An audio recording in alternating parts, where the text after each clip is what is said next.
بسم اللہ الرحمن الرحیم ومن يبتغ غير الإسلام دينا فلن يقبل منه وهو في الآخرة من الخاسرين۔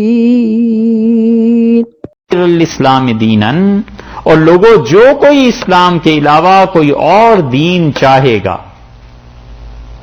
یہ ایک ہی دین، اور رحمان اور رام میں صرف کیا فرق ہے؟ کہتے ہیں نون کا فرق ہے یا ہا کا فرق ہے، باقی رحمان اور رام علیہ اللہ ایک ہی چیز ہے۔ وَمَن يَبْتَغِ غَيْرَ الْإِسْلَامِ دِينًا، اور اسلام کے علاوہ کوئی اور دین لے کے آنا چاہے اللہ کے پاس، فَلَن يُقْبَلَ مِنْهُ، صاف بات کہتے ہیں لَن يُقْبَلَ مِنْهُ، ہرگز ہم اس سے قبول نہیں کریں گے۔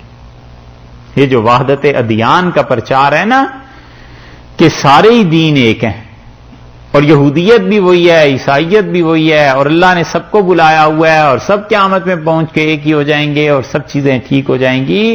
انہیں ڈرنا چاہیے اس وعید سے۔ اللہ نے کہا ہے فَلَن يُقْبَلَ مِنْهُ، ہرگز ہم اس سے قبول نہیں کریں گے جو بھی اسلام کے علاوہ دین لے کے آئے گا دوسرا، وَهُوَ فِي الْآخِرَةِ مِنَ الْخَاسِرِينَ، اور آخرت میں وہ بڑا نقصان اٹھانے والوں میں سے ہو جائے گا، بڑا خسارہ اس کو پہنچے گا۔ ساری زندگی محنت کرتا رہا اور وحدت ادیان پہ کام کرتا رہا، دین ایک ہی ہے سب کا،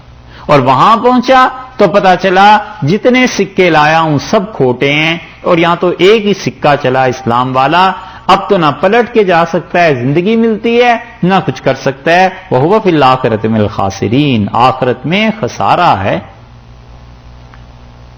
دیکھا ہے